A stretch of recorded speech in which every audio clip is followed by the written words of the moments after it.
पाकिस्तान को अंतर्राष्ट्रीय मंच पर एक और बड़ा झटका लगा है। आतंकियों को पनाह देने वाला Pakistan financial action task force यानी FATF की ग्रे लिस्ट में बना रहेगा। अधिकारियों ने कहा कि FATF ने पाकिस्तान को ग्रे लिस्ट में रखने का फैसला किया है। बता दें कि पाक लश्कर और जैश जैसे आतंकी संगठनों को पहुंचने वाली फंडिंग पर नकेल कसने में विफल रहा है। देश में पेट्रोल डीजल के दाम लगातार 19वें दिन बढ़े हैं। आज पेट्रोल के दाम में 16 पैसे और डीजल के दाम में 14 पैसे की बढ़ोतरी हुई है। दिल्ली में अब इसी के साथ पेट्रोल 79 रुपये 92 पैसे और डीजल 80 रुपये 2 पैसे प्रति लीटर हो गए हैं। पेट्रोल डीजल की कीमत में बढ़ोतरी के खिलाफ छत्तीसगढ़ में कांग्रेसी आज प्रदर्शन करेंगे। तेल के बढ़ते दाम को लेकर कांग्रेस ने केंद्र पर आम जनता और किसानों की उपेक्षा का आरोप लगाया है। बता दें कि पेट्रोल डीजल के दाम लॉकडाउन के बाद से करीब 10 रुपये प्रति लीटर बढ़े हैं। भोपाल में पेट्रोल डीजल की बढ़ी कीमत के खिलाफ प्रदर्शन करना दिग्विजय सिंह को महंगा पड़ गया। मध्य प्रदेश के पूर्व सीएम दिग्विजय सिंह पर प्रदर्शन के दौरान सोशल डिस्टेंसिंग का पालन नहीं करने पर केस दर्ज किया गया है। मध्य प्रदेश में अब इसे लेकर सियासत भी तेज हो गई है। जम्मू कश्मीर में सुरक्षा बलों को बड़ी कामयाबी मिली है। सोपोर में सुरक्षा बलों ने मुठभेड़ के दौरान 2 आतंकियों को मार गिराया है। सोपोर जिले के हरशिवा इलाके में सुरक्षा बलों और आतंकियों के बीच मुठभेड़ अभी भी जारी है। मध्य प्रदेश में मंत्रिमंडल विस्तार की कवायद तेज हो गई है। सीएम शिवराज सिंह चौहान ने बीजेपी प्रदेश अध्यक्ष VD शर्मा और सुहास भगत से चर्चा की है। सीएम आज तिरुपति दौरे के बाद शाम को दिल्ली जाएंगे, जहां कैबिनेट विस्तार को लेकर आला नेताओं से चर्चा करेंगे। मध्य प्रदेश में आज बीजेपी वर्चुअल रैली करेगी। पार्टी के राष्ट्रीय अध्यक्ष JP नड्डा कार्यकर्ताओं से वीडियो कॉन्फ्रेंसिंग के जरिए मुखातिब होंगे। बैठक में मध्य प्रदेश के सीएम शिवराज सिंह चौहान भी शामिल होंगे। जीतू पटवारी के पुत्र पुत्री वाले ट्वीट को मध्य प्रदेश के सीएम शिवराज सिंह चौहान ने महिलाओं का अपमान बताया है। सीएम शिवराज ने कांग्रेस अध्यक्ष सोनिया गांधी से जीतू पटवारी को पार्टी से निकालने की मांग की है। वहीं मामले को तुल पकड़ता देख जीतू पटवारी ने ट्वीट कर सफाई जताई है। मरवाही में उपचुनाव के लिए चुनावी बिसात बिछने लगी है। PCC चीफ मोहन मरकाम ने मरवाही के कार्यकर्ताओं से चर्चा की है। इस दौरान मोहन मरकाम ने कहा कि एकजुट रहकर ही जंग फतह कर पाएंगे। बेमेतरा में रेप में नाकाम होने पर आरोपियों ने एक 14 साल की बच्ची को आग के हवाले कर दिया। घटना के बाद पीड़िता को रायपुर के हॉस्पिटल में इलाज के लिए भर्ती किया गया था, जहां इलाज के दौरान उसकी मौत हो गई। वहीं पीड़िता के बयान के बाद 2 आरोपियों को हिरासत में ले लिया गया है।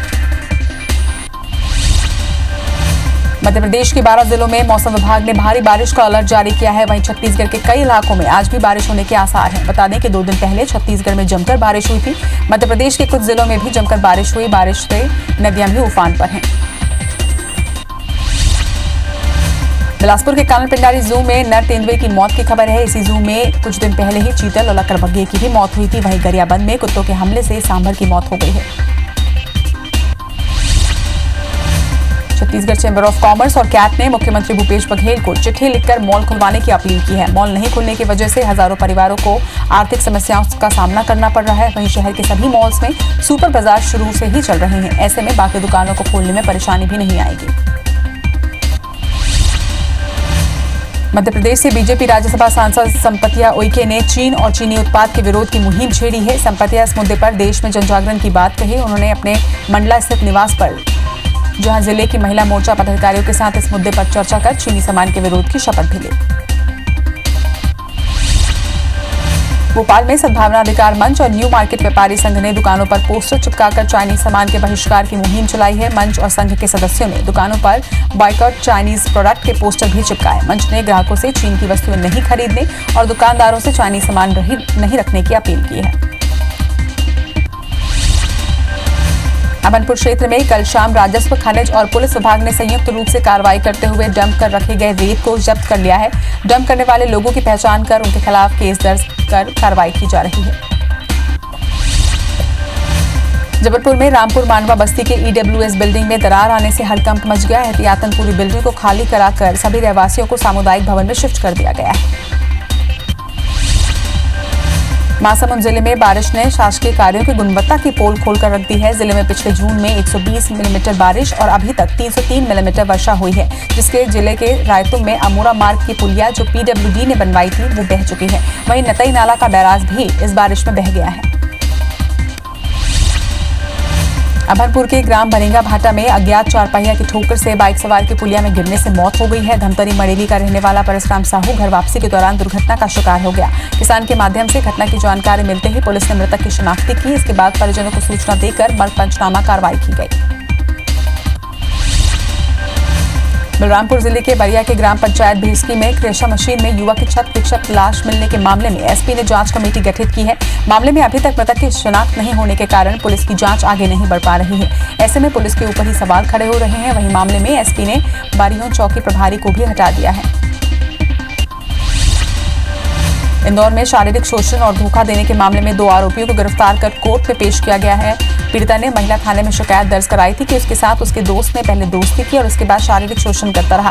जब शादी करने की बात पूछी तो युवक पलट गया। मामले में पिता द्वारा आरोपी का साथ देने पर पुलिस ने उसे भी गिरफ्तार किया है। कोरबा के पसान थाना इलाके में महिला को बंधक बनाकर रेप मामले के आरोपियों को पुलिस ने गिरफ्तार कर लिया है। असल में 19 जून को अमझार गांव की महिला को उसी गांव के ही 3 युवकों ने किडनैप कर बंधक बना लिया था, जहां उसके साथ गैंग रेप की वारदात को अंजाम दिया गया। सिंगरौली में एक नाबालिग लड़की के साथ सामूहिक दुष्कर्म का मामला सामने आया है। किशोरी के परिजन ने घटना की रिपोर्ट मोरवा थाने में दर्ज कराई है। लड़की अपने गांव के अन्य लोगों के साथ बाजार आई हुई थी। भीड़ भाड़ के कारण वो बिछड़ गई, जिसके बाद वो 8 किलोमीटर दूर पैदल वापस घर जा रही थी। इस दौरान गांव के ही 2 आरोपियों ने उसके साथ सामूहिक दुष्कर्म किया। बिलासपुर में करोड़ों के धोखाधड़ी के मामले में फरार जालसाज मास्टरमाइंड विश्वजीत भौमिक ने आज कोर्ट में सरेंडर कर दिया है। आरोपी बीते 1 साल से पुलिस को चकमा दे रहा था। आरोपी के खिलाफ अलग अलग थानों में 50 करोड़ से ज्यादा के धोखाधड़ी का मामला दर्ज है। फिलहाल पुलिस ने 3 दिन के रिमांड पर ले लिया है।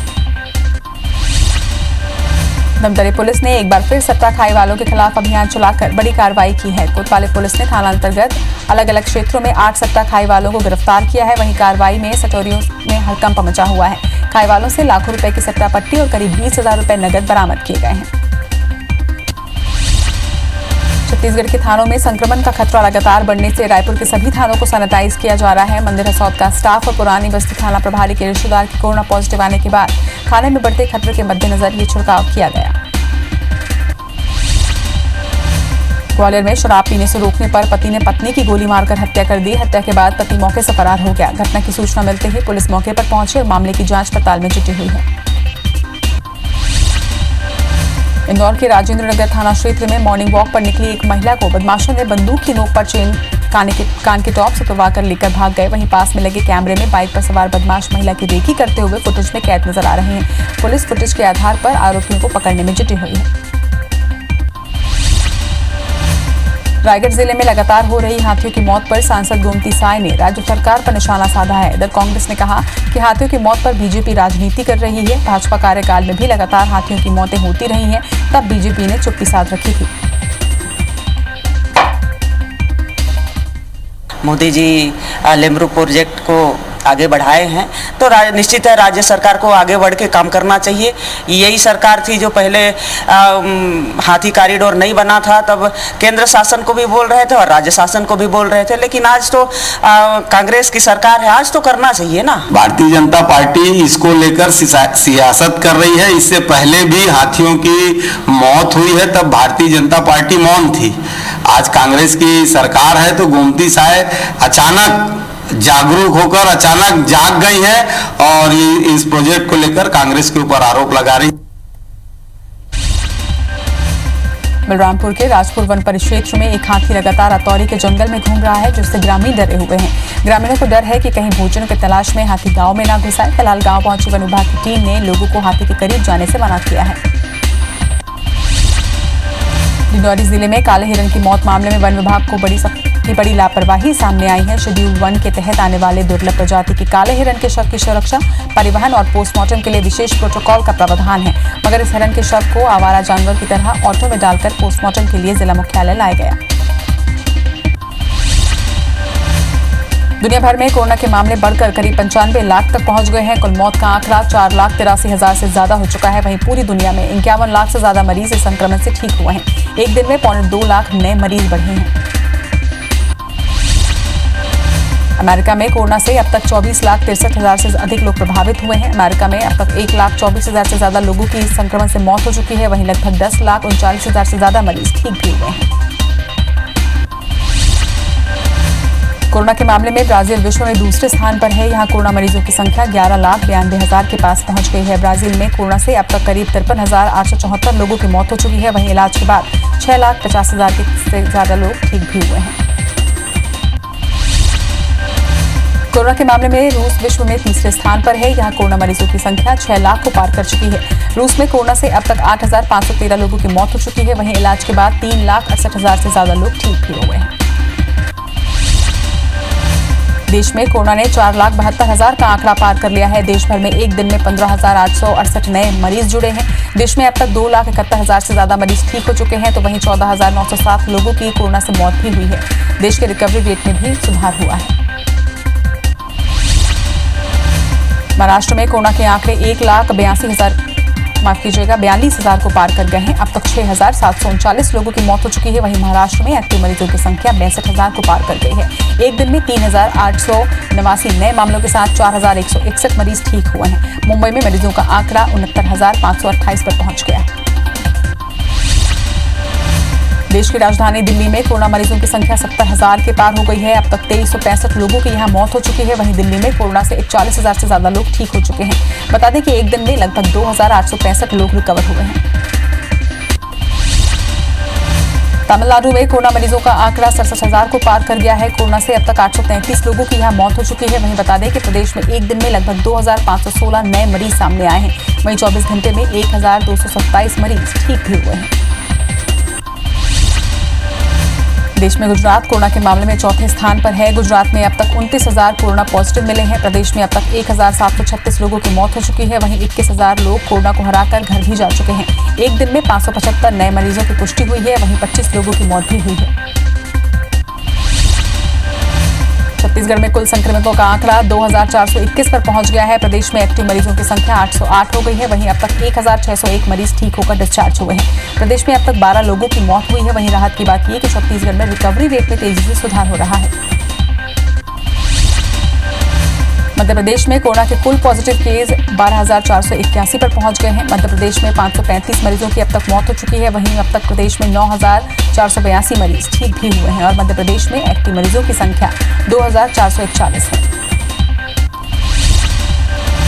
इंदौर में 4,461 पॉजिटिव अब तक सामने आ चुके हैं। वहीं शहर में 3,290 मरीज ठीक भी हुए हैं। यहां संक्रमण से जान गंवाने वालों की संख्या 207 पर पहुंच गई है।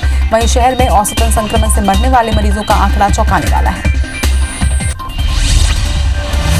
होशंगाबाद जिले से पुलिस वालों की दरियादिली सामने आई है। इलाज के लिए हॉस्पिटल जा रही गर्भवती महिला की कोतवाली पुलिस ने मदद की है। महिला जब थाना परिसर के पास पहुंची तो पुलिस वालों ने 108 पर फोन कर एम्बुलेंस बुलवाया और उसे हॉस्पिटल पहुंचाया, जहां महिला का उपचार जारी है और बच्चा भी स्वस्थ है। वहीं महिला के पति ने पुलिसकर्मियों का आभार माना है।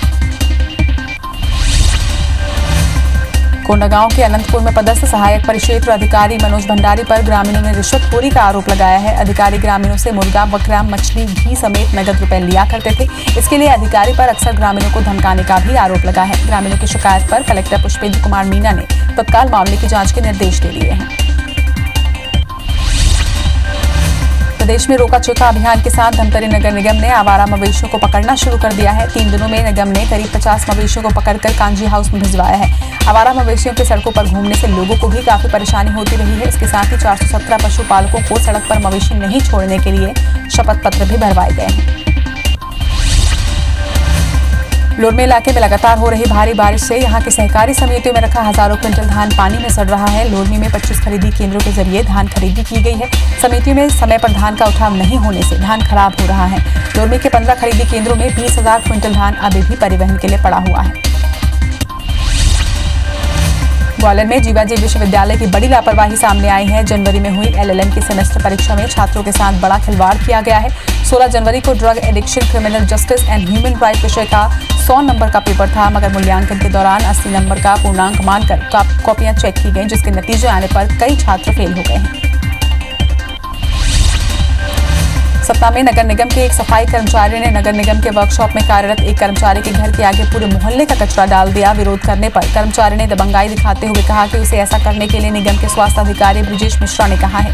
स्वास्थ्य अधिकारी ब्रिजेश मिश्रा इस मामले में गोलमोल जवाब देते नजर आए।